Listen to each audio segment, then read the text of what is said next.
Hello,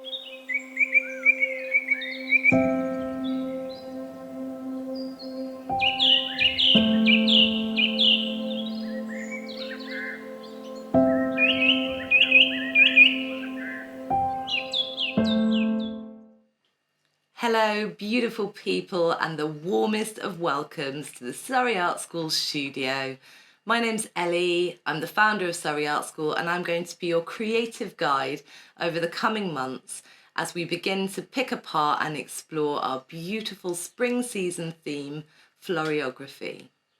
So you can expect a really gentle guided journey from me. We're sort of making a fresh start together as we work our way through some of this research, and it's going to be such an interesting theme to explore together, because not only do we have this sort of focus of all the beautiful spring flowers and new plants that are sort of bursting out of the hedgerows and maybe appearing in your gardens from week to week, but we also have that sort of deeper layer of meaning as we look at flowers as a means of communication. So thinking about how we can embed some of that meaning into our own work just through the simple choices we make, the flowers that we're drawn to and the ones that we choose to sort of develop some more extended studies of. So this season we're keeping things sort of light and portable. We're working in a much smaller sketchbook. And it really doesn't matter what size sketchbook you have, but I'm working with a little A5 octopus sketchbook this season. And then as alongside that, you'll have some opportunities to work on sort of larger sheets of watercolour paper, but with the aim also of creating some little studies that can then go back into our sketchbooks. So the aim is these sort of fuller, richer pages of research where to begin with you're just sort of picking apart and questioning a plant before perhaps going into a longer or more extended study. And the great thing about this is that working on that small scale is fantastic if you're a little bit time poor. So you may want to join us just for the nature journaling, the first 30 minutes of the episode, if you're a little bit time poor, or if you have a little bit more time, you want to delve a little bit deeper with us, then hang around for the following hour where we'll do some more in-depth studies each cycle. And mostly for this season, we'll be working with watercolours. So rather than going down the drawing route this season, I'm thinking about how I can share some tricks with you, some tricks of the brush. So things that we can do to make the job of recording flowers a little bit simpler, just using some brush technique to find the shapes of, or the inside shapes of things like the stems and the stalks and the buds, and keeping our sort of drawing to a minimum, thinking more about how we can wave our brush in magical ways in order to create some of the shapes and the textures that we are observing in the natural world around us. Now, it's really important that when you watch this tutorial, you also download the resources, because anything I don't say in the tutorial is normally covered in the resources, and you'll find more in-depth information in the resources to help flesh out this theme, as well as more detailed advice from me about the different stages of the tutorial. So in this cycle, we'll be looking at rotate flowers. We'll have a little look at some stellate shaped flowers, and we'll have a little look at ligulate as well. We'll be looking at some dandelions a little bit later on in this cycle. And then in terms of colour, we've got a fairly clear colour focus for this first cycle of spring as well. We'll be working with a couple of different tones of yellow, and obviously a couple of different types of green, but we'll also we've sort of chosen as a challenge to look at white flowers and how we might go about recording some of the white flowers that we're seeing in this early part of the spring season. So in each cycle, we'll explore a different flower head shape, we'll explore different colour palettes, we'll explore different techniques for working with your brush, and perhaps some little bits of sketching in order to capture some of the beautiful spring flowers that appear as the season evolves. So I really hope you enjoy this first cycle of the season that's packed with little tips and tricks from me, including some tips on how to get started with things like nature journaling, which I think you will find liberating, actually. It's incredibly liberating to work on a nature journal instead of a sort of more formal sketchbook. So I hope you enjoy some of the little activities, the little suggestions on the resources, and I hope you enjoy working on this slightly smaller scale. Hopefully it will give you that satisfaction of sort of completing pages and ending the season, no matter what your time restrictions are, with a lovely packed little sketchbook full of beautiful spring inspiration and information that you can use to help you track the changes in nature in future seasons as well. So we're sort of artists come scientists, come illustrators, come explorers during this season. And I really invite you to engage in that sense of curiosity, of wonder, and of adventure as you go out and sort of absorb all that information in nature and perhaps bring some of it home to paint and appreciate further. So let's get started, shall we?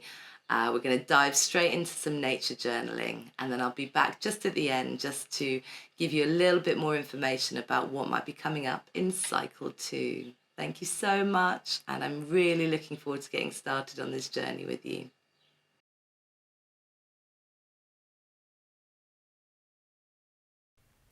Okay, my lovelies, it is time to get started on the spring season of Sketch, and I am so excited to grow with you through the seasons. Somebody asked me the other day, what have I missed? Am I going to have missed too much if I'm just joining right now? And I'm just here to reassure you that every season is a fresh start for us. We've got a beautiful theme this season, floriography, and nature is doing the work for us in terms of creating things daily, new blooms sort of coming out in the hedgerows, on the hills, to inspire us on this journey. And you may find that your sort of inspiration or your creativity, your motivation for creativity ebbs and flows through the season as well. Take a note of things like the moons on the spring postcard. I always find that in the waxing moon, I feel much more inspired, much more energetic. And in the waning moon, after the full moon, my energy sort of starts to dip, and that's where I go into a more reflective mode. So, as we sort of try and align ourselves more with the pace of nature and the sort of rhythm of nature, you may find things like the moon dates on the spring postcard are helpful to you in terms of tracking your inspiration and your flow creatively. I also just want to remind you that you are part of a beautiful community. Whether or not you sort of selected the community option, we have a free Facebook group where you can share your work, but you can also reach out to other members for inspiration and for advice throughout the seasons. So just remember, you are not alone on this journey. We are all here to support you, and there will be many people who are just beginning their journey like you. So I wanted to talk through a few other bits in the kit. Many people have asked me already about this little envelope full of goodies, and you've got in there some Himalayan paper, you've got a little envelope, you've got some little samples of watercolour paper there, things to play with really. And if you have a look on the resources, you'll see some suggestions about how to use these to create maybe a title page for your sketchbook, just to tune into the theme, to think about, what are your favourite flowers. And also there's this opportunity through floriography to sort of look at hidden meaning. As we look at the Victorians and how they used flowers to communicate hidden meaning, we thought it might be quite nice to have some little maybe hidden pockets in your sketchbook which are sort of full of your own personal notes, or perhaps even to sort of stick pages of your little notebook together and have little areas that you can sort of slot things in. So these are just sort of some ideas to get the creative juices flowing over this season. So as well as this little sort of starter pack, and as I said, there'll be some images and resources to support you with that. We've sent you a set of paints. You've got some paint samples here, and I'll talk through those more in the next part as I talk through some of the flowers that I've just collected for nature journaling. But all of these colours will be useful to you throughout the season, maybe not immediately, okay?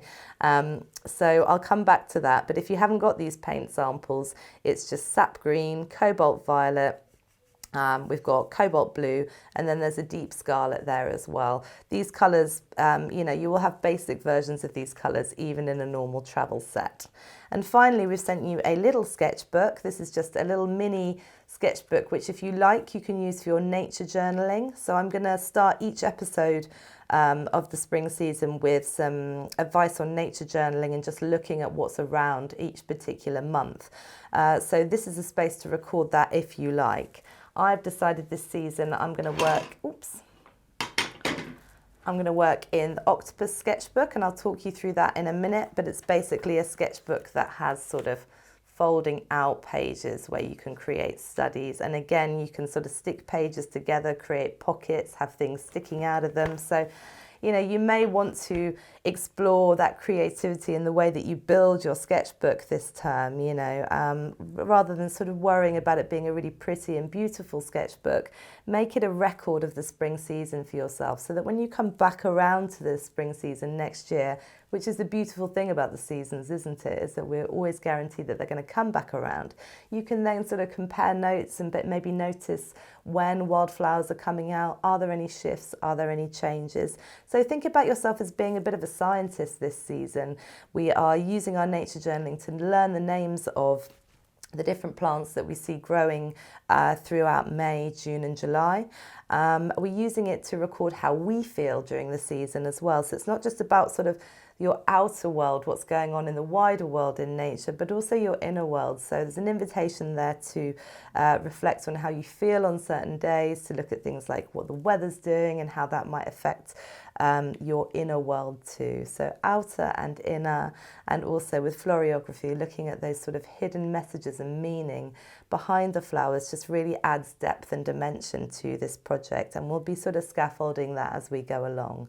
So we're going to start with some nature journaling, and I'm going to start by just talking you through some of the flowers that I collected on my walk to the studio today, and also looking at sort of some of the colours and some of the shapes that we're seeing here, and sort of putting names to them and starting to get to understand them through our nature journaling work. So that's coming up in just a second.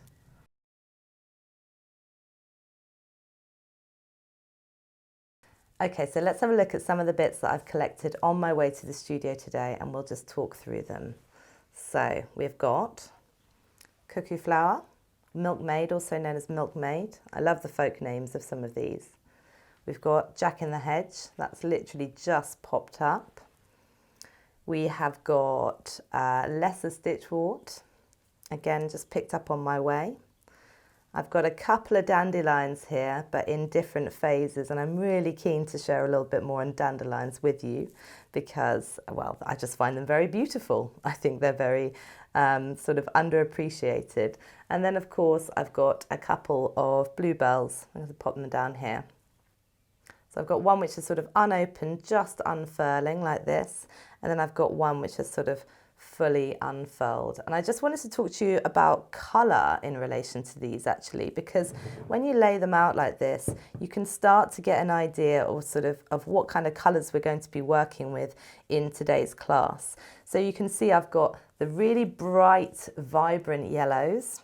I've got lots and lots of white flowers. There are a lot of white flowers around at the moment, and they can cause sort of they can be sort of a little bit more complicated to translate because of the lightness of the flower. So we're definitely going to focus on that today. And then I've got the bluebells and the cuckoo flowers, sort of different shades of purple. And then in terms of the stems, they are all what I would call sap green, or if you ask my mum, apparently in France they're called sort of a wee green. That is literally how it translates, as looking a bit like wee.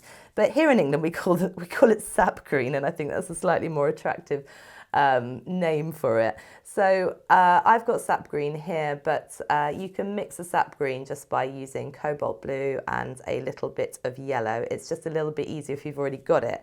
And so that is why we've popped it in your colour selection. So we've got the sap green. Now this yellow is a really warm yellow. It's a cadmium yellow, I would say. And our version of that here is the Hansa Yellow Deep. But you may also need a little bit of Hansa Yellow Light. So this is lemon yellow or cadmium yellow, or in my case, I'll be using Hansa Yellow Deep and Hansa Yellow Light, okay? So you need a couple of types of yellow in order to capture a lot of these spring flowers. The lesser celandine as well is exactly that bright, vibrant yellow.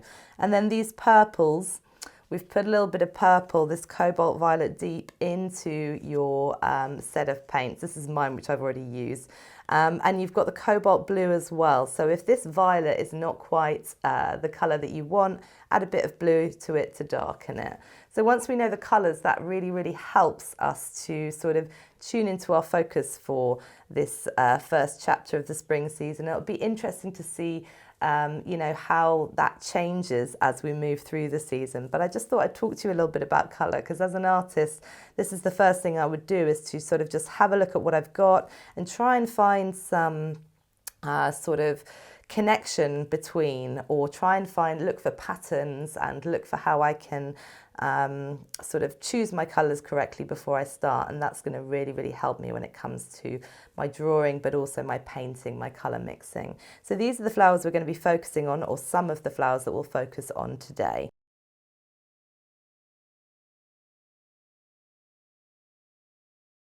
Okay, so first bit of equipment you're going to need for this task: cup of tea. Not essential, but always really quite nice. So you've been on your little nature walk, you've sort of seen and experienced in different colours, you felt sort of, you know, the air on your skin, you felt the warmth of the sun in the sky above, I hope, or if not, the cool air. And you're just going to sort of make a note of sort of what the day is like, how you're feeling, and some of the things that you may have noticed along the way. So 2 suggestions here. Number 1, sort of get your phone and look up a little quote on the internet. I've got, like wildflowers, you must allow yourself to grow in all the places you never thought you would. And, you know, you can use that quote. I'll write it here, like wildflowers. Write it out in your best handwriting. This is my best handwriting. And, you know, you can pop a little box around it once you finish writing it out. And then maybe just sort of think about the areas of your practice that you would like some growth. Maybe you want to improve your drawing skills. Maybe you want to learn more about watercolours. Maybe you just want to learn more about the names of the flowers in nature, so that when you're out on your walk, you can say, oh, look, there's the lesser celandine. Oh, look, there's Jack in the Hedge. I've only just learned that one this week. And I just want to tell you at this point that I'm not an expert on wildflowers. I'm learning with you, okay? And again, we've got this community of people where between us we have this collective knowledge. So tap into that collective knowledge. This is about learning. It's not about knowing it all right now. So you could just write a quote and just write how you're feeling, and maybe up here you just put the date. And what the weather's like and how you're feeling. Or if you like, you can go into pure free writing. So again, that's why the cup of tea is quite useful. Maybe pop on some of your favourite music and just write. Just sort of, you know, if you need to put a timer on, and just write without judgment, without sort of without sort of analysing too much what you're saying. Just write how you're feeling, how your walk made you feel, some of the things that you notice. And then I'll come back to you once we've done that, okay? And, you know, as you're writing, ask yourself a few questions like, you know, what did I notice? What did it remind me of? Which flowers were my favourite? What did I hear, feel, experience on my walk, you know? Where is my journey taking me? So I noticed some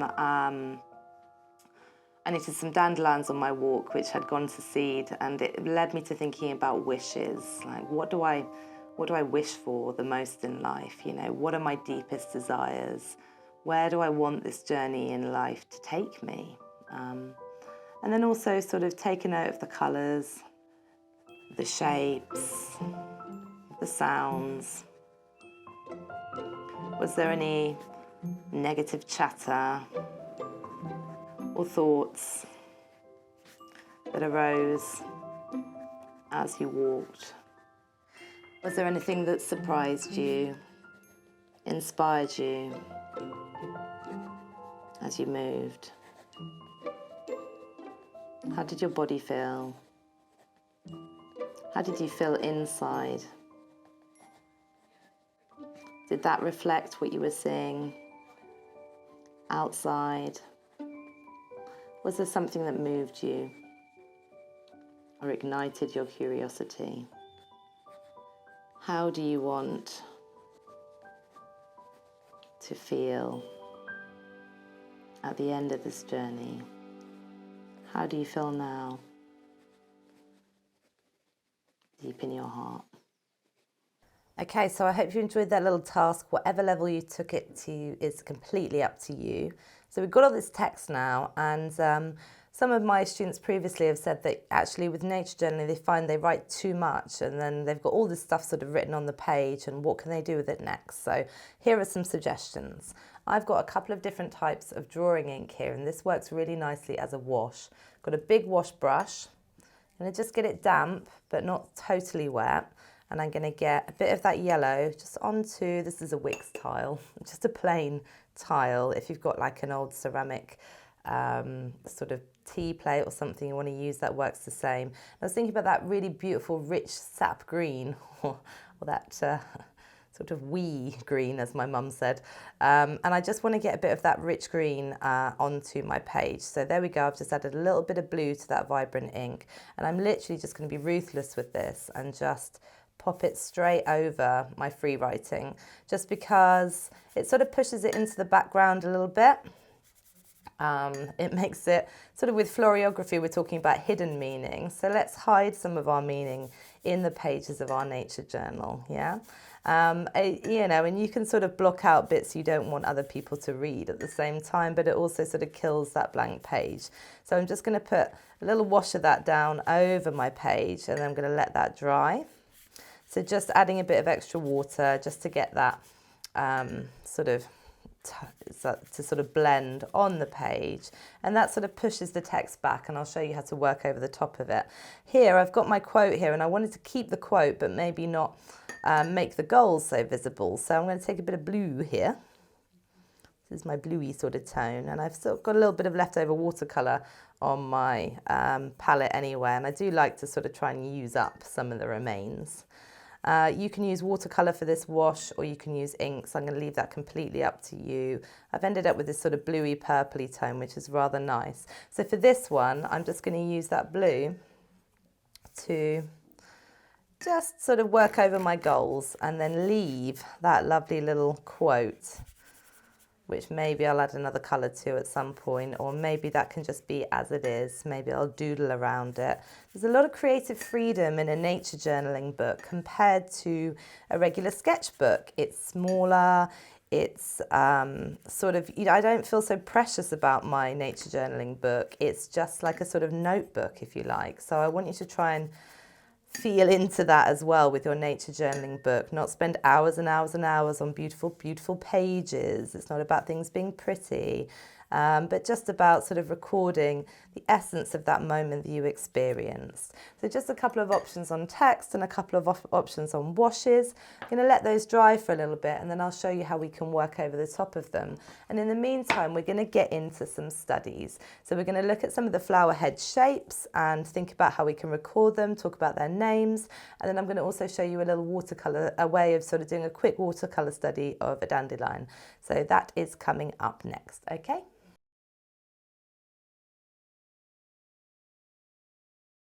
Okay folks, so whilst those pages are drying, we're going to move on to stalks, stems and leaves. The flower head shapes are a little bit more complicated. We'll get into those in just a minute, but for now I just need to open up my sketchbook, make a little bit of space, and you can see how many pages I have available to me now, so that stops me being quite as precious. So if you look at wild garlic, for example, if you look at the lesser stitchwort, or wort as it actually is, and if you look at Jack in the Hedge, and in fact even if you look at cuckoo flower or milkmaid, whatever you want to call it, the stems and the leaves are actually very similar. And in nature journaling we think about how we can understand by making connections. So if you look at the leaves on the Jack in the Hedge, they're very, very similar to the milkmaid, and if you look at these little leaves on the lesser stitchwort. You know, we can find those shapes in some of the other spring flowers as well. So I'm going to pop these out either side. We'll start with just the stems and the leaves on these two, on the Jack in the Hedge and the cuckoo flower. And I just want to talk you through how you can use your brush to draw these. So we're not going to draw outlines, we're going to paint inlines, if that makes sense, because that is my style. So something like Jack in the Hedge, you're going to need a slightly larger brush. This is a size 6 Sea White's brush. And all we're going to work with is this sap green from your sort of colour selection. So add a little bit of water to that sap green and just give it a minute just to soften and settle, okay? And we're just going to do line work, nothing scary, no drawing flower heads just yet. I do also have a little bit of undersea green, which is a slightly darker green. If you don't have this undersea green, don't worry about it. You can just add some blue to your sap green. But we're not getting too complex at this stage. Make sure you've got a paper towel to hand, just so you can wet your brush, but then not have it sopping wet. Sometimes I just use my jumper. And I'm just going to get a little bit of water onto that brush, and we're going to do some line work. So if I look at Jack in the Hedge, if I start at the top and pull down, I'm going to press a little bit harder as I get towards the base of that stem, okay? So we'll do a few stems like that, just to get us sort of tuned in and warmed up. Let me bring you in a little bit closer so you can see what I'm doing. Oops.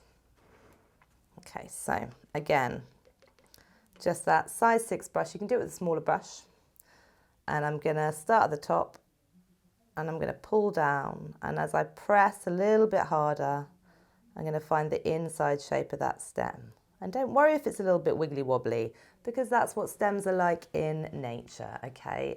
We're actually sort of working with what we see in nature.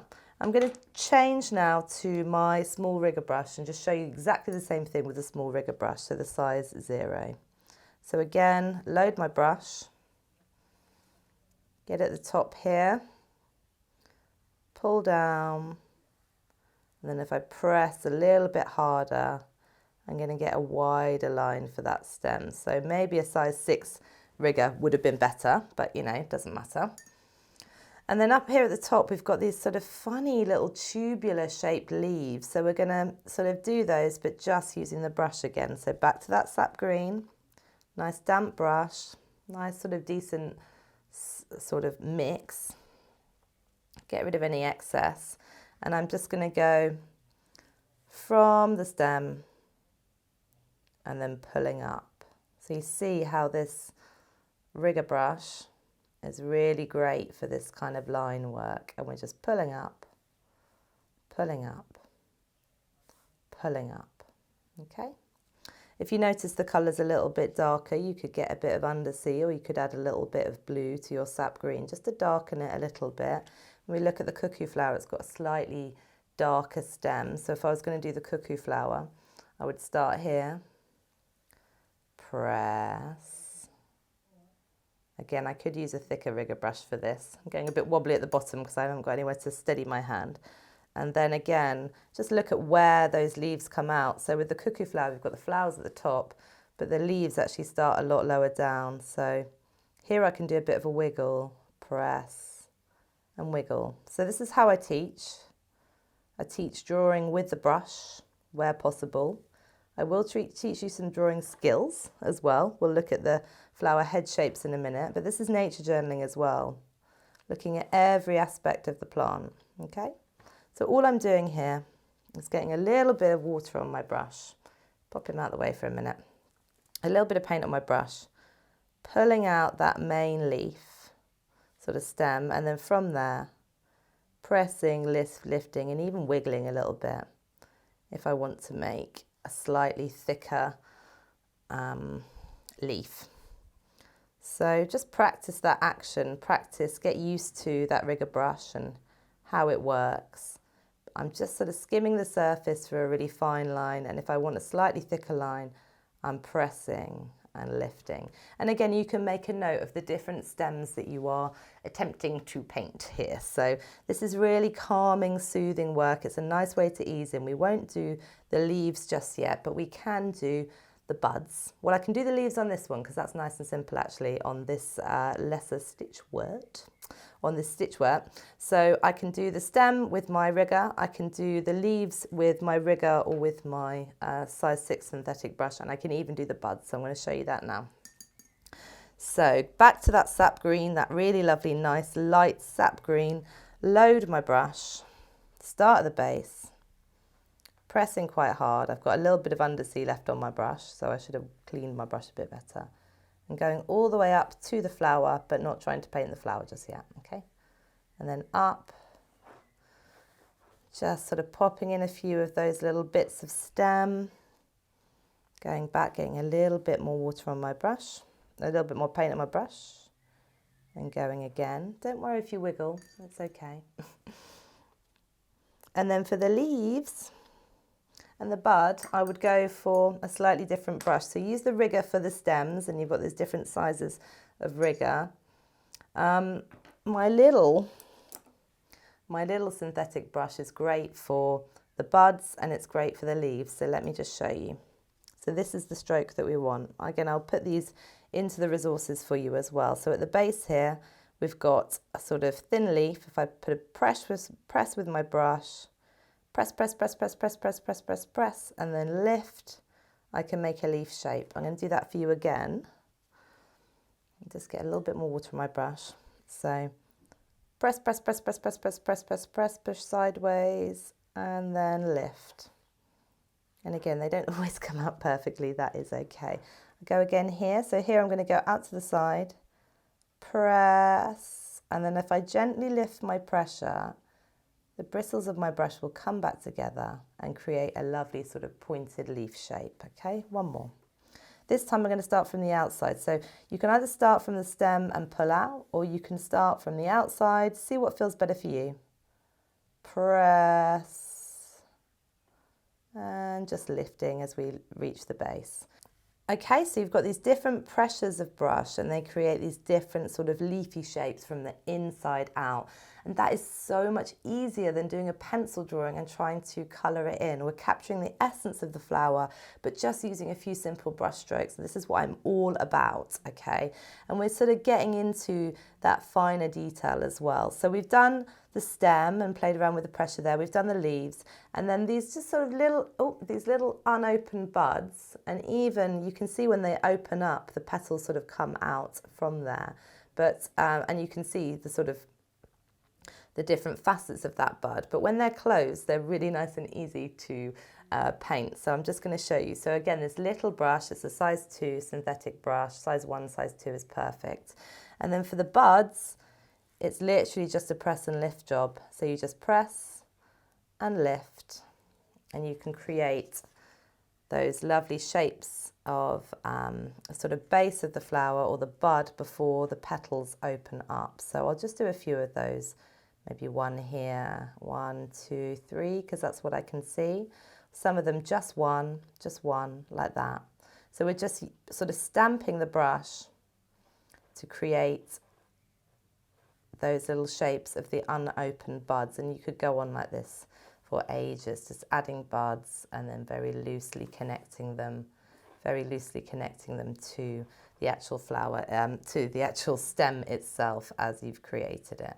Again, this is sort of like watercolour sketching, so please don't be too harsh on yourself if they don't come out perfectly. This is just a chance to reacquaint yourself with the brush, with brush work. And at the same time, we've got these lovely little studies of the stems as they are now. And then we're going to have a look at the flower shapes that go with them, and we'll put some labels to those.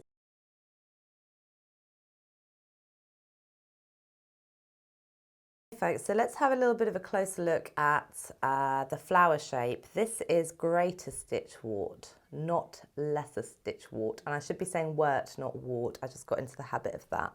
So the reason I know it's greater stitchwort, first of all, it's the amount of petals. So the lesser or the greater, they both have 5 petals, okay? And you can see those quite clearly. But with the lesser stitchwort, the petals are divided almost all the way down to the base of the flower. So I know this is the greater one because they've got sort of less of a cut in the petal shape. So counting the petals is really helpful in identifying wildflowers. noticing the shape of the petals is really, really helpful as well. And then sort of looking at coloration and where things grow can also really help you. So this little guy is rotate, which just means wheel-like, sort of sections of a wheel in a circle. And then wild garlic, which is the other one I've been looking at today, is stellate, which basically means star-shaped. So you've got these two sort of different types of flower shapes here that sort of seem similar, but actually when you look at the shape of the petals, when you look at, the sort of shape of the buds, you can see some quite clear differences there between the wild garlic and the greater stitchwort. So we're going to have a go at drawing these now. You can either grab a pencil for that, or you can just grab a fine liner like this one. Okay, so just a very quick and little study of this stitchwort flower, this greater stitchwort flower. So what I'm going to do to begin with is I'm going to sketch a real light circle. I'm just using my sort of thumb to move the pencil there. And then I can pop a little point in the centre. And then I know that there are 1, 2, 3, 4, 5 petals. So I'm going to go 1, 2, 3, 4, 5, trying to space them as evenly as possible. And I'm going to take my pencil up and then down, but not all the way in the middle, and back up. So it's almost like a star shape. It's almost like a heart shape, sorry.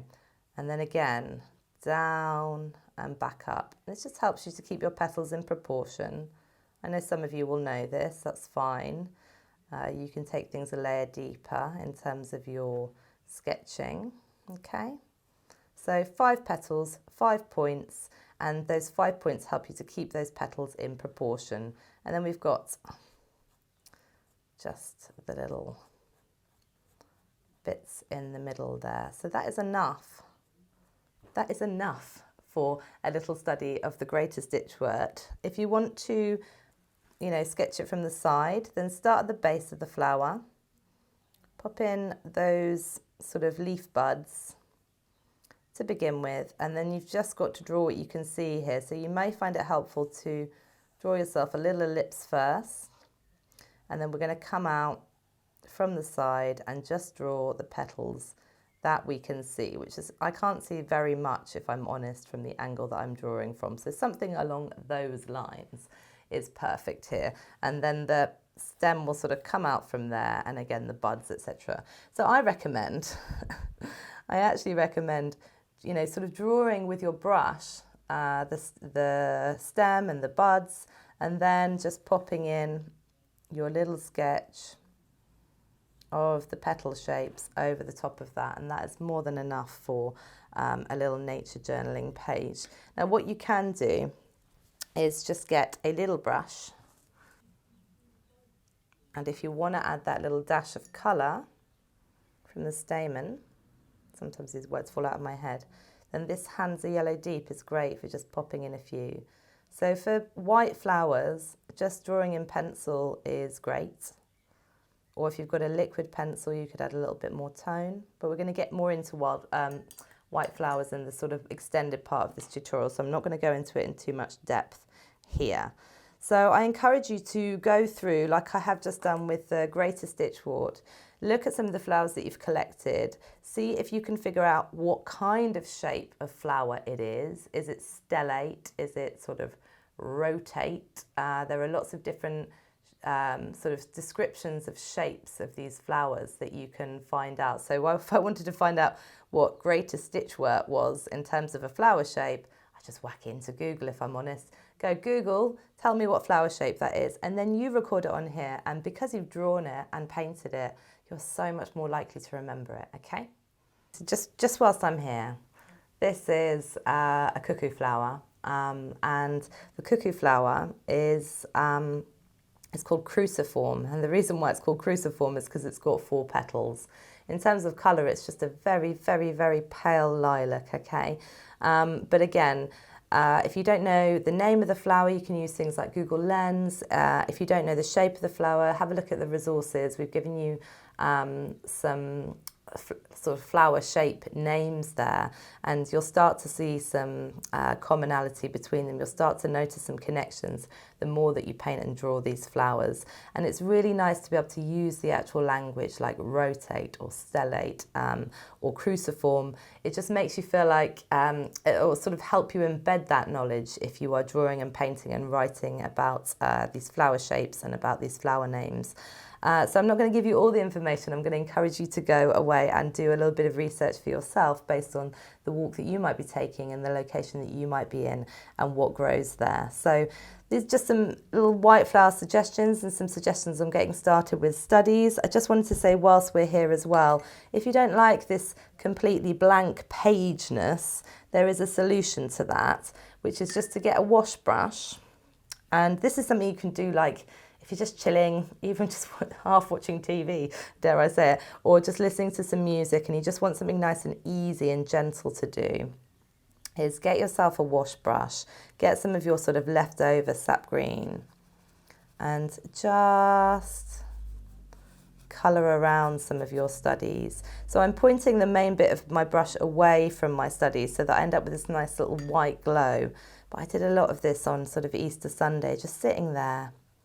And not totally filling the page, but just sort of adding some greenery around some of my studies and just sort of feeling like it's a more finished page because it's got a little wash on it and it gives you a sense of sort of, the natural environment of the flower itself as well. So it's really, really watered down paint this. I've got a big brush, but you can do the same thing with a little brush. It doesn't have to be a big brush. Excuse me, little cuckoo flower. Let's get dancing around. And just at the base of my brush, there's not really much pigment, so it just means that I'm not painting over the top of what I've already got. But see what a difference that makes, just to add that little bit of colour to the page, to get rid of that sort of blank whiteness, and to not be afraid to just sort of work into pages like this, just using up whatever pigment you've got, already out and going, really. So this is just the sap green and just sort of fiddle-diddling around, but without having that pressure, just sort of making things pretty, I suppose, or just feeling that sense of completion over a page. So just a little tip from me on how to make it feel like you've got fuller, richer pages in your sketchbook. Just some simple tips like adding a little wash around the background can make a huge difference to feeling like that page is complete or not too bitty, okay? I've got one more thing to show you. I just want to go into a little bit more depth with a dandelion, and then that's it for the nature journaling part. We'll get into some more in-depth paintings of flowers, well, drawings and paintings of flowers in the later part of this cycle, okay?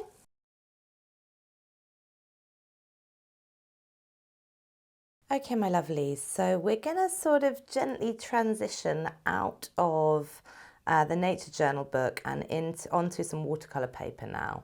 And you've got the option here. You can work on a small piece of watercolour paper like this, and then that can just be stuck straight into your nature journaling book.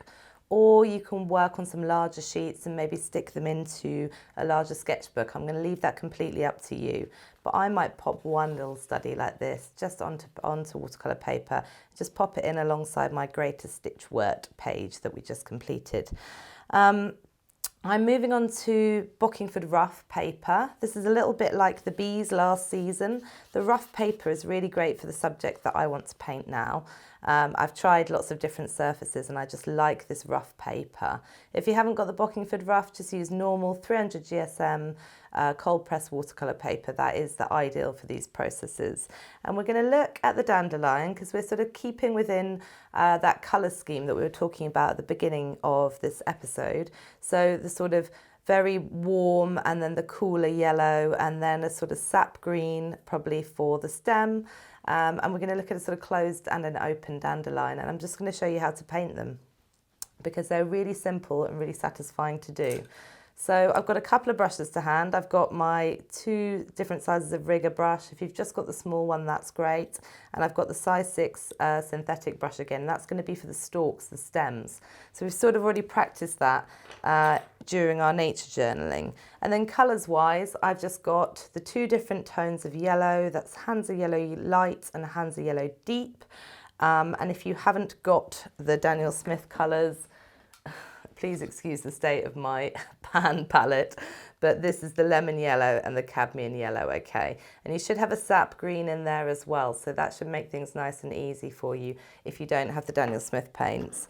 And I'm going to be painting with sap green and a little bit of undersea green. And again, if you don't have the undersea green, it's just a darker version of the sap. You can add just a little bit of blue to your paint mix, and that'll give you a darker, richer green, okay?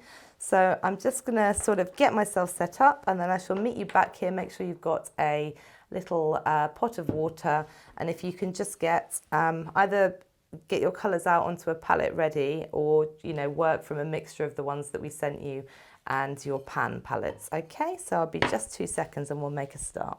Okay, so let's start with a really long stem, shall we? I just think there's so much information you can find out about dandelion that's interesting. I've seen dandelion honey coming up on my feed. I've seen all sorts of tea recipes. So really one worth to sort of investigate further and see what you can find out more about. But I've just also always been deeply in love with them. And look, this is a lovely tall one that's just been allowed to grow. If you mow them, then they just grow back shorter, but they do grow back. They're very resilient. Again, another reason why I love them. All right, I'll stop talking about why I love them now. So I'm just going to get my size 6 synthetic brush, and we're just going to do some stalks to begin with. So just get some sap green on your brush to start with, and get a sort of nice mix of it, okay? So not too thick, not too thin, just a nice sort of liquid of it. And to begin with, we'll just sort of tune in doing some stalks. So leave a little bit of space for the flower head, and just go a little bit further down. And it's that same action of pressing and pulling down, all the way down, all the way down, all the way down. Don't worry if your brush runs out a little bit of paint by the end, that is more than okay. So that's a beginner-friendly way of doing these stems, and we'll do a couple of them. So I'll go again, a bit more water in my brush this time, pulling down, pressing a bit harder. So I get a wider stroke, pulling down all the way until the end. And with this rough paper, you'll get some interruption, and that is okay. Almost looks like little speckles of light, right? And whilst you're here as well, these little bits sort of hanging down on the bottom of the dandelion are a lot lighter, so they're sort of sap greeny in colour. And there's a real simple stroke you can do for that. So just start at the top, push sideways a little bit, and then lift. And I get a really nice little shape. Let me bring you in closer so you can see that a bit better. So, starting here, push sideways a little bit, and then lift. That one not so good, but that's okay. Or you can start from the outside there. So sideways, pull up, and then lift. I'll just get a little bit more on my brush. Sideways, pull up, and then lift. It's a little bit exaggerated, but it gives you that sense. That one's a bit round-ended, so I can definitely practice my lift there. But it gives you that sense of those sort of sappy bits of the leaf. So you can practice that a few times over on the stems that you've already created. I'm just scaffolding things nice and gently, easing you back into this season if it's been a while since you've picked up a brush or a pencil. And if you find an angle difficult, just turn the paper. You don't need to do as I do. So just sort of pointing the brush out, pressing and lifting, and you can create that little bottom shape. So you're welcome to practice that as many times as you like. I'm going to bring you back out now so you can see the full thing of what I'm doing. So that's stems one way. The other way is to put a sort of water mask down first. So if I go down with my brush, this is just water. I can see by eye how much water is collected on the surface. This is a piece of scrap paper, by the way, so if you notice any marks in it, that is why. So you really do want to go over, let the paper soften a little bit. Accidental bit of blue picked up from my water pot. And just fill in a few times. And then with this one, I'm just going to go back in with a thicker mix of that sap green. So I'm just getting that sap green mixed up again. And instead of sort of dragging down, I'm just going to drop it in on the side. You don't have to put it everywhere. Going down, dropping in, letting it spread and split. You can even leave little gaps because this paint moves so well.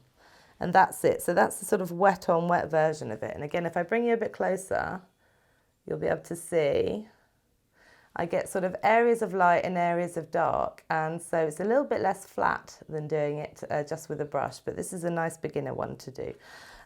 If you're feeling a bit more confident, have a go at doing the sort of wet on wet version of that. And you can try sap green, or you can try undersea green for a slightly more developed stalk. So there we go. So that's another version of the stalk. And again, I would do those little pieces exactly the same, just pulling in from the side, putting in that sap green wherever I see it before I sort of switch up my colours. Okay. So that's it for the stalks.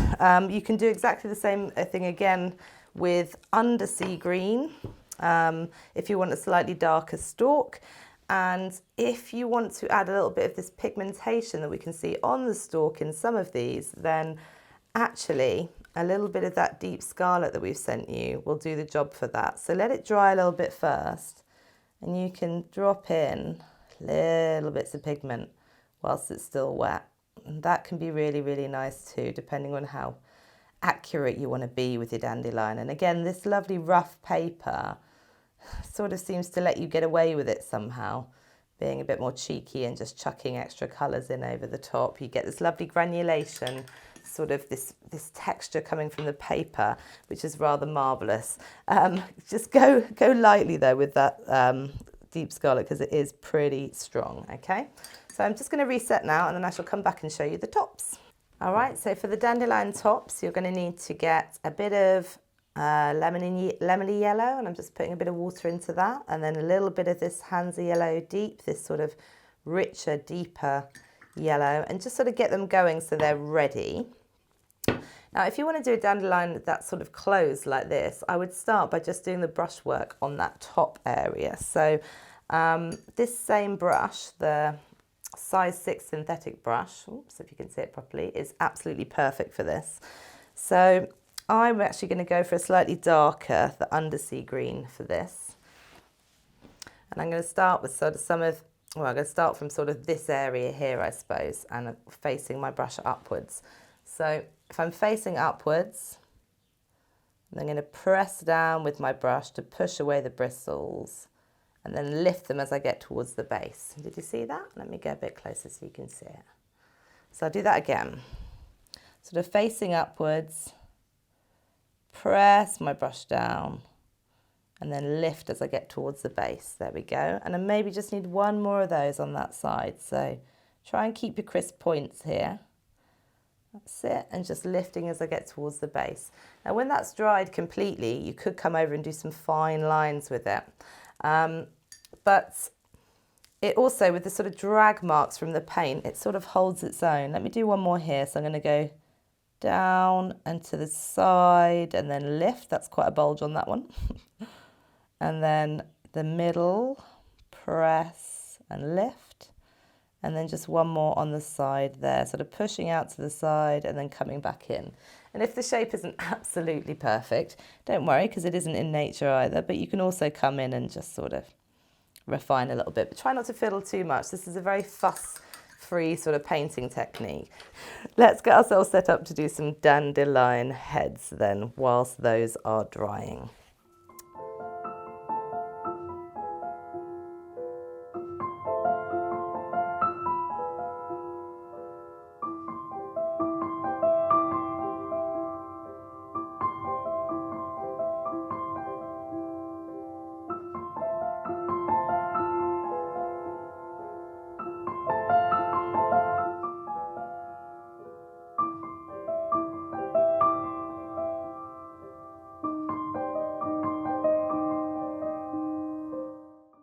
Okay, so I've just put down a couple more stalks and just some little wiggly bits with a slightly darker green there, and then I'm going to build the sort of flower head over the top. So I've got my sort of larger rigger brush to begin with, but I'll go to a smaller one in a minute. You can just do the whole thing with the small one, and I'm just really loading it up with that lemony yellow, okay? And I'm going to sort of hold the brush a little bit differently. I'm just going to sort of stamp it and, you know, even let bits of green from the stem sort of come into it a little bit and be okay with that. And I'm just sort of pushing out in all directions. So again, this is sort of my style of painting, just mark making with a brush, really sort of trying to own that now. You know, in the way that I teach here. So just sort of pushing out, making a sort of larger area that's a little bit textured to create the dandelion head. So it's a real sort of simplified version, the essence of the dandelion, I suppose. So you're going to need to let that dry a little bit. So maybe I'll work on the other dandelion head whilst I'm at it, and maybe he'll sort of go more of an angle, this guy, and go sort of that way. But you know, it's fun to sort of do multiple stalks. I've got slightly too much water on my brush now. Multiple stalks, and then just pop different shaped heads and different angled heads on them, you know, and just play around with this technique a little bit. And you'll end up with some very sort of light, bright, breezy little dandelions. So I'm going to go for my smaller rigger brush now. And this Hansa Yellow Deep, this warmer yellow, again, you can use just a cadmium yellow, that will work as well. And we're just going to sort of give a little nod to these much warmer tones in the centre of the dandelion here. So again, this is not perfection, but just dropping in, using that rigger brush to create a sort of line and a mark, and dropping a little bit of warmth into the top of our dandelion head. And this is a real sort of straight linear version. You could be really sort of twiddly fiddly with the end of your rigger brush, get some more paint on it and sort of pull out, you know, those tiny little stamens sitting up at the centre, which I imagine are sort of packed full of nectar actually. And yeah, just sort of using your rigger brush to pull out that texture at the very base. So it's some sort of interpretation of a dandelion, but a fun one and very beginner friendly to do as long as you've got the right brush. And if you don't have the right brush, just work with your brush on its very tip like this and create some line work, and that will do just the same for you. And whilst we're here and I've got some yellow still on my brush, I'm going to go back to this little half opened dandelion here, and probably just the deeper yellow actually, because it's sort of a little bit, or a sort of mix of both. And again, with the rigger, I can just sort of pull out,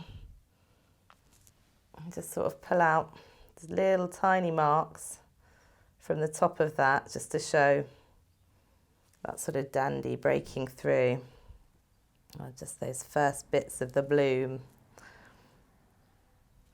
So I'll just go a little bit closer just so you can see that just very quickly. And I can show you again on this one actually. Just want to really make sure that you can see what I'm doing this season.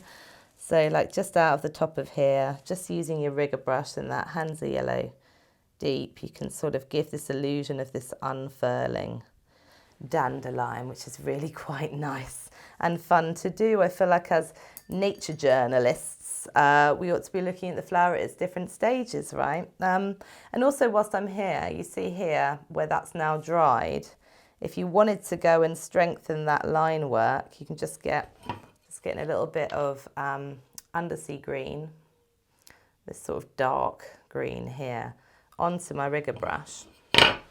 And then just sort of starting from the top, I can sort of pull down and I can put some extra line work over the top. So that will really give a sense of detail to my little dandies, and that's really satisfying to do. Don't know if it'll fully pick up on camera, but I'll try and take a photo of it. It's a real subtle extra bit of line work, but it really does make them look like the closed dandies, and you will know what I mean if you've been out there walking and observing, sort of just able to see that those little lines and those little areas of tone. That's the great thing about this paint, is it sort of creates tone on its own. And just adding a little bit more shadow just to the base and onto the leaves as well. These little details make a huge difference to whether your dandy looks like a dandy or not, okay? I have been pondering as well the dandelion that is sort of gone to seed, and how we could have a go at tackling that in our sketchbooks, but I might get back to you on that a little bit later on in the season. But yes, I encourage you to do research around the dandelion as well, to find out all the different hidden meanings behind something like the humble dandelion. And I felt the dandelion needed to be celebrated because it's just really brightened up my spring so far, and I'm pretty sure that if that's true for me, then the same will be true for you. So I've got a couple more slightly longer, more extended studies to do with you now. I'm going to talk to you about daisies, just as a real simple one for sort of painting a white flower. And we're going to have a look at some lily of the valley as well, sort of challenges of spring, looking at things like little daisies with their white heads, or looking at the lily of the valley with its white bell-shaped head, and how you might go about recording that, which we're going to do shortly. Okay.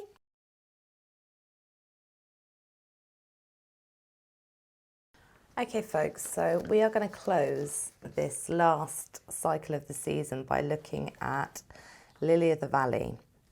And we've chosen Lily of the Valley because that is the May birth flower. It's one of the sort of bell-shaped white flowers that you will see around with the snowdrops already finished. We thought it'd be nice to look at some white flowers and the sort of challenges of depicting white flowers.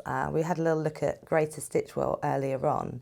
So you're going to need a couple of things for these experiments that we're going to do. I'm on 300 GSM watercolour paper rather than my sketchbook for this, because the paper just works better. And on my palette, still really simple palette of colours. So these are the yellows from earlier on in the cycle. Here I've got some undersea green and some sap green, and there's a little bit of shadow violet there. But if you don't have that, just a sort of washed out bluey purple mix will do. And you're going to need a larger brush for doing a wash, and then probably quite a dinky brush again, like maybe a size 2 brush, in order to sort of get into the zone with this.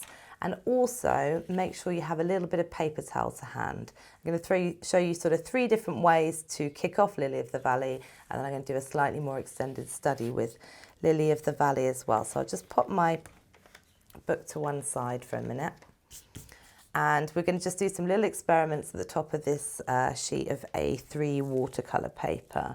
So to begin with, for the first one, I am just going to get some undersea green.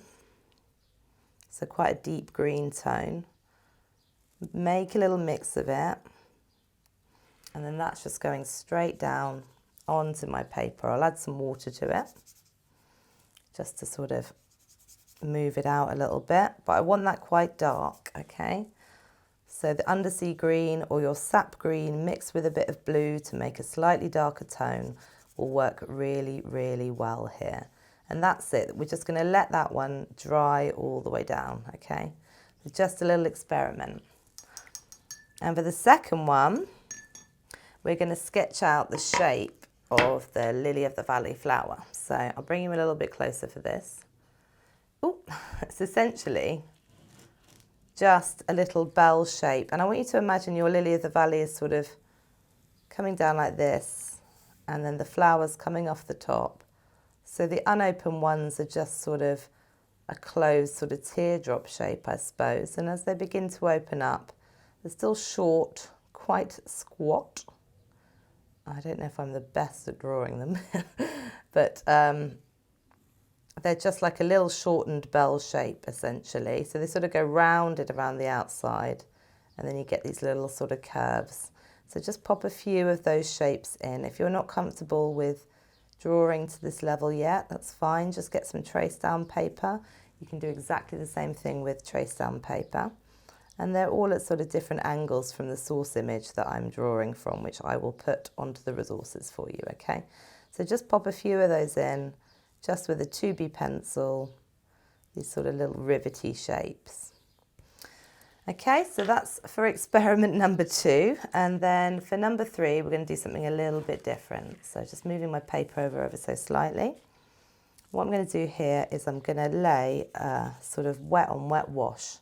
So I'm just putting down some water onto the paper first. I'm going to let that soak in a little bit.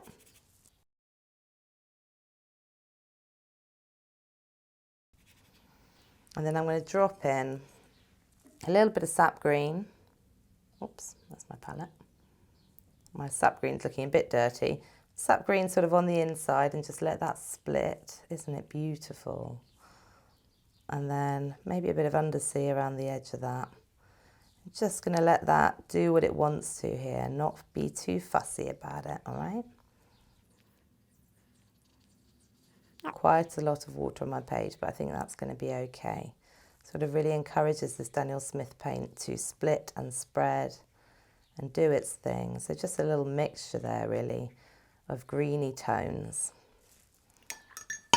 Now that looks mad right now, but trust me, it's gonna work. So what I'm going to do this time is, instead of sort of sketching out the flowers, I'm just going to lift them out. So I've got just a really little bit of, just got a really small piece of kitchen towel, and I'm going to use that just to press and lift out the paint a little bit. So you want to do this quite quickly. And don't worry about it being a perfect shape. I'm going to do this quite quickly before the paint dries. So pressing, letting that paint absorb into my paper towel, making a sort of rough bell shape, I suppose, but not being too fussy about it again. So there's another one there, and I'll explain to you why there is no need to fuss in just a moment. So I've tried out a few different techniques, and this is the one I actually preferred, but I'm going to show you all three. So before that's even dry, if I get just a little brush and a little bit of that undersea mix onto my brush, I can go around the edge and I can sort of find the shape of the lily of the valley flower just from the outside. And for some reason, this is much easier for my brain, so I hope it will be for yours as well. You know, painting little flowers, especially in white, can be a bit of a challenge. So finding their shape from the outside like this has really helped me to find ease in my painting. So just sort of cutting in.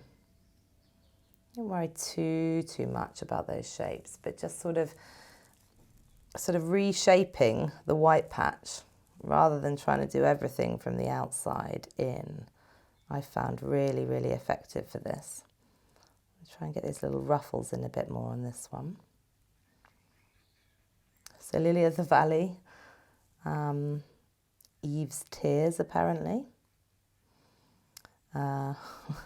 symbol of rebirth, compassion, and a May birth flower, so it felt fitting for Floriography to include Lily of the Valley, despite its little challenges, despite its little white shape. So can you see, as I'm painting, I'm sort of finding that little flowery cup shape just from the outside in. And so it doesn't, see what I mean about how it doesn't matter really what the shape is, as long as you've got a white shape to work with, this is really quite effective. So I'm nearly there now with my little lilies of the valley. So the other option is to draw out the shapes, and then you add your ground around them, which I will do in a sort of sped up version for you in a second. But I wanted to lead with this one because it's a little bit more fiddly to begin with, but I think it's a really good technique for these kind of white flowers. So there we go. In a real quick space of time, we've got those lovely little cup-shaped flowers. If little bits of paint sort of creep in, don't worry about that. You can always pick them out. And then just let that dry for a little bit, and then we're going to come back to it, okay? And then whilst that's happening, what I'm going to do is I'm going to colour around the edge of these little Lily of the Valley cups, and you can decide which one you prefer as a technique. So I'll speed that up for you, but just going back in with some sap green to begin with. It's got a bit of undersea in it, to be fair. And just working my way really carefully around the edge of those flower shapes that I've sketched. So really pushing the brush towards those little crisp edges. Now, if you're going to do it this way, you do have to be quite precise. If you cut off like the corner of your flower, it ain't going to look right. Okay, so take your time. Add a bit of paint, and then clean your brush, add a bit of water, soften it off a little bit as you go, okay?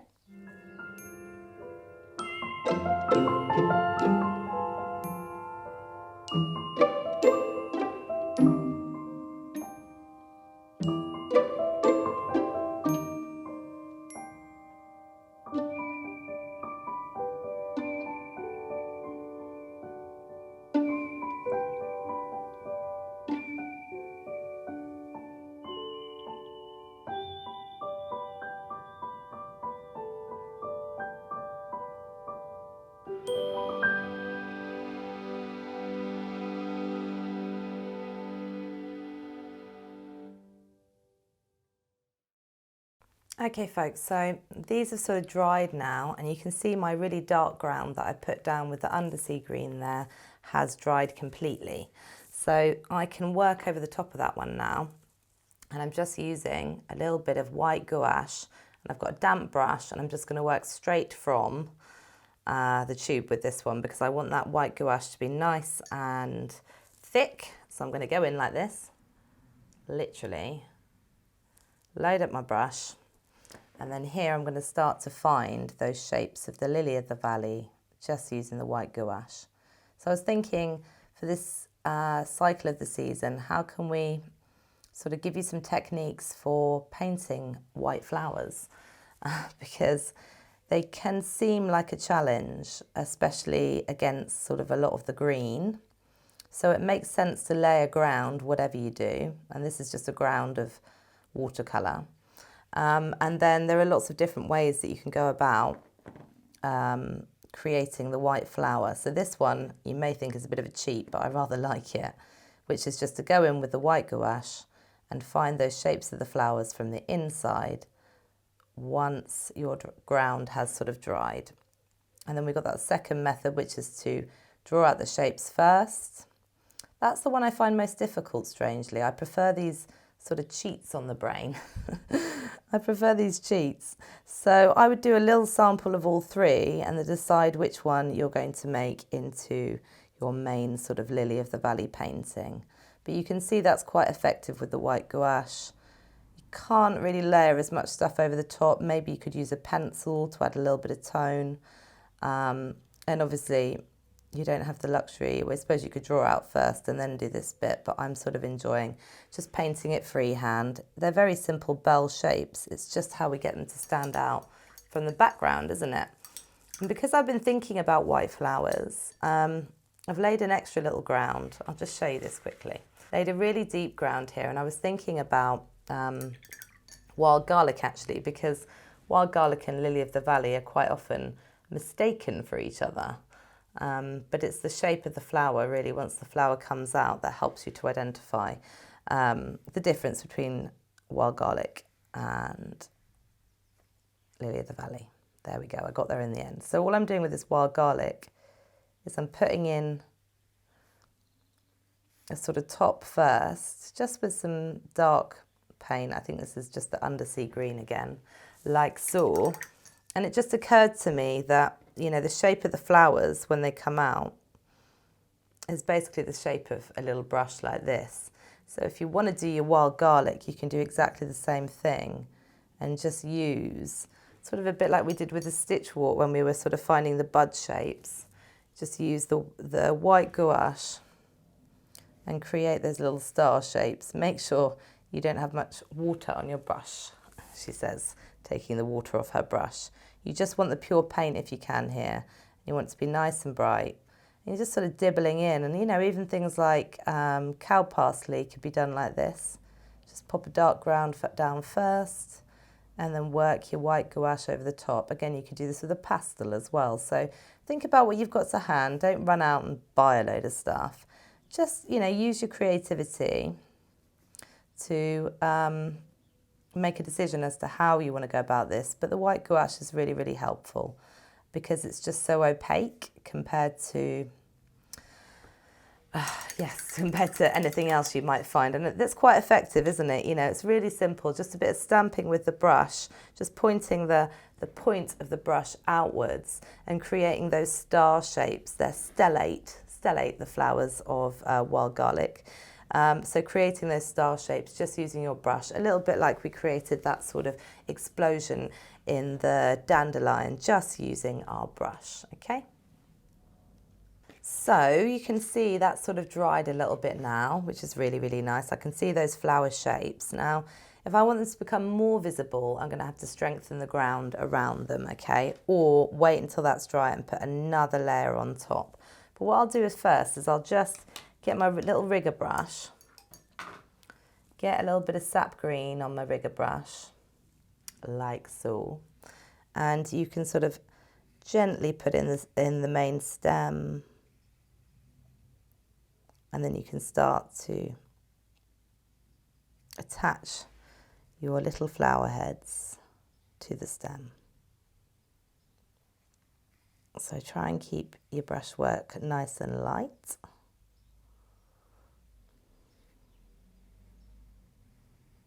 And I just think that's a real simple, effective way of capturing lily of the valley. Minimal effort. And of course you can have a look at the leaves of the lily of the valley as well. Even if I just take my rigger brush on its side and I just sort of pull out, I can find those long leafy shapes of the lily of the valley. And as I was saying before, if you want the flower heads to stand out just a little bit more, just go back to your little dinky brush and you can get a little bit more of the undersea green on your brush and you can sort of go around and strengthen that ground. Just watch out for where you've just put those stems in because you don't want those to blend in with what you're doing now, but especially down at the base of the flower, for example, you can really sculpt those shapes just by coming in back around the negative space of the flower and making that ground just a little bit stronger. And then once you've done that, just add a bit of extra water and blend it off into the background, okay? So it's really helpful to do this extra shadow work just to make the finer details of the flower heads sort of stand out. Trying to avoid my stems still at the moment. You can always go back in and re-establish your stems, but it really does make a difference, this sort of darkening around the edge of the flower. It's sort of fiddly work, but it's fun work as well. It's quite relaxing if you just try not to get too tense whilst you're doing it. It can be quite relaxing, quite calming and soothing to do actually, this detail work. I used to work with a really, really big brush, but I've been getting really into working with a dinky brush. And it really does help when you're drawing or painting with a brush, or drawing with a brush essentially, these quite delicate little flower heads. And they do get quite dinky, don't they? If you know what I mean. So yeah, you've got the option to go and sort of strengthen your ground and blend that in. And my stems are sort of holding their own actually. You've got green on green on green on green, which can feel a little bit complicated, but it's not really. It really isn't that hard. As long as you put a nice thick layer down for your stems, you should be all right there. And even here where that little leaf has dried, I can go in and just add another little line over the top just for sort of detail on the leaf, and that's sort of enough for that little study. So if you're doing it this way, it'll be exactly the same. You want to just get either your rigger or your little detail brush and just connect those flowers up to the stem really gently and carefully. Might be nice to do a little warm-up before you go straight into this, or if you've been following all the way through sort of in real time, then you should feel quite warmed up for this. But it is just little wrist arcs, bit of a sweep, a bit of confidence. Really help there. I'm just going to turn this around just for a second, just to pull that bit down. Connect those all to the stalk. So really simple work, and again you can pull out the same sort of leaf on the side, just using the side of your brush if you push up, and then just let it come together at the end.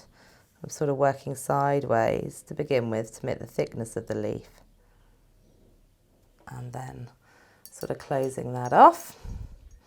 And then this is my earlier experiment, which you can see with the wet on wet you get just a lot more texture going on, but otherwise the technique is the same. You just go in, add in your little tops of your flowers.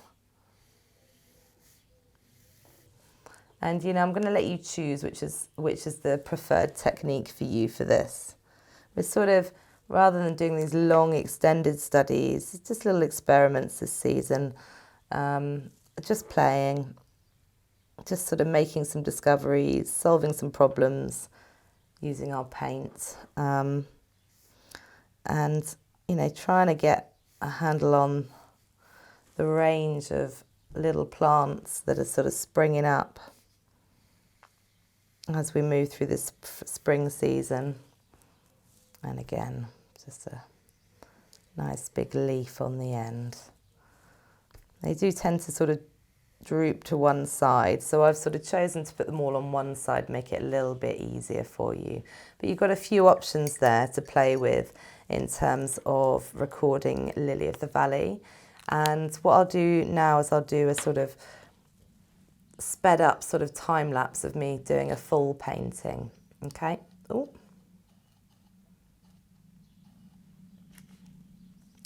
So what I'll do now is a sort of sped up time lapse of a sort of full painting, and I'll let you choose which method you would like to go for your final painting. You may find it easier just to lay a ground and work with the white gouache. This one has gone a little bit too dark on the flowers, so I may have to sort of bump it back up with some white gouache. And just a reminder again for those of you that have sort of just drawn the outline first, you can still come in and do that work of sort of tidying up the edges, and you can sort of cover the pencil at the same time. If you go in afterwards just with a little bit of paint and strengthen that ground, and it just really tidies up the flower or the flower shape, and it just sort of brings the composition together a little bit. If you're brave enough to go back in and just sort of work it up. So watercolour paintings are never really done. Well, they can be, but I rarely achieve a watercolour painting in one layer. It'll be 2 or 3 layers because the watercolour sort of dries a lot brighter or a lot lighter than it looks when it goes down. So you quite often need to go in and strengthen and, add a few extra layers in order to get that depth of tone that you're looking for. So Lily of the Valley, rebirth, humility, chastity, purity, motherhood. It's a symbol of lots of different aspects of birth. It's the flower of the goddess Ostara. And yes, as I said earlier on, Eve's tears as well, if you're inclined towards sort of those beliefs. Also the representation of Eve's tears. A bit sad, but also sweet, I guess. Anyway, you can sort of see how those come together. Now, you may be tempted as well just to add a little bit of shadow work to these. There's not a huge amount of tone on Lily of the Valley, as I've noticed, as I've been sort of figuring it out for you guys. But if I just go a little bit closer here, I can take either just a little bit of watered down bluey tone and just put in some little bits of shadow work there, just really, really delicately with the end of my brush. Like really, really delicately. It's really subtle. Just a few of those little creases or those little sort of areas where the shadow falls on your little flower. Some little patches will be enough to just give a hint at that. And you can use either just the watered down blue that we gave you in your subscription box, or if you've got some at home, you can also use a bit of shadow violet, which is just essentially a grey, but it's quite a luminous bluey grey. I'll just show you that one here. So just on these little bits here, just a little bit of a little shadowy tone, just to add those little fine details of shadow. It can be really easy to get carried away with this, so less is more, but see how those little bits of shadow just sort of bring the flower to life as well. Yeah. So some options there, some ideas, some suggestions on how to capture white flowers. And like I said, I'll do a little sped up version at the end for you, but I'll let you choose which is the option for you. And if you want to have a go at the wild garlic as well, that's super lots of fun. I could keep going with this episode, but I'm going to bring it to a conclusion now. And I hope you've enjoyed the journey so far into floriography. There is so much to learn. There is just, it makes it very exciting, I think, learning about nature, learning about the names of things, learning about the folk names. And it really helps you retain the information when you sit and draw and paint these beautiful flowers. So I hope you find that too. And I'm looking forward to seeing you guys delve into this process this season.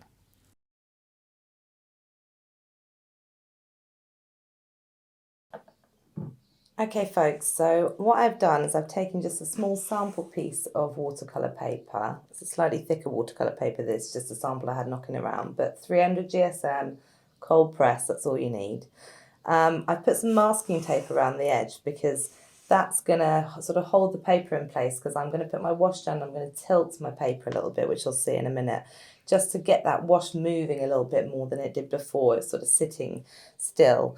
And then I've got a sort of bigger wash brush just to lay that wash. I'm going to do wet on wet, chuck in that colour like before, lift out the flower shapes, let that dry, and then work back into it. And I'm going to speed this one up for you, but I'll put some little voiceovers over the top so that you understand what I'm doing at each stage, okay? So I'm going to use that sort of wet on wet method, lift out, and then work in the detail of the flower. All right, let's get cracking.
So there we have it, a little lily of the valley study just to sort of conclude this first cycle of the season, looking at yellow flowers, looking at white flowers, looking at flowers with different types of meaning, and just sort of easing into this floriography theme.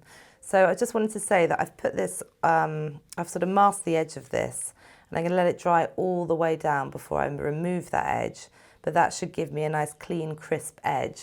And the plan is, the reason why I've done this size is that I want to stick it in my sketchbook afterwards. So you can see in my earlier pages, I did a little study of the dandelions, and I've stuck that in on watercolour paper. And then I had another little play with sketching some dandelions. I'll share that in the resources. And, you know, anything I've not said on here is in the resources. So do have a look at the resources when you're following these tutorials.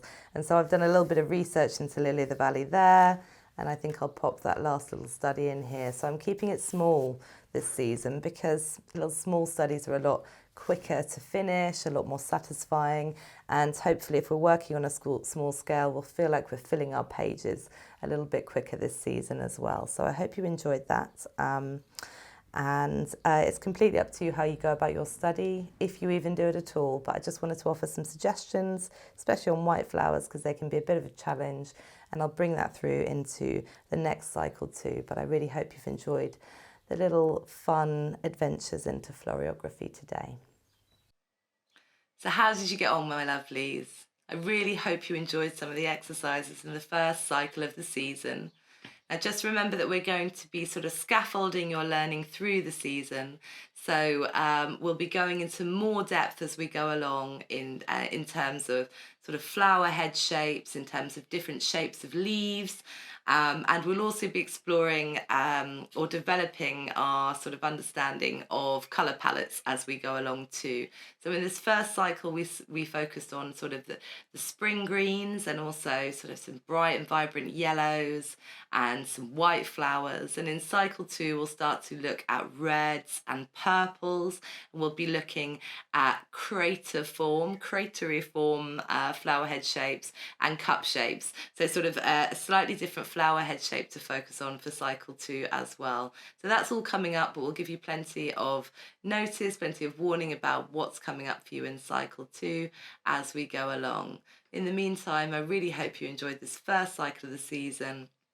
If you have the chance to tag us with your work on Instagram or Facebook, we'd be so grateful at Surrey Art School. We'd really, really love to see some of the work you're doing out there.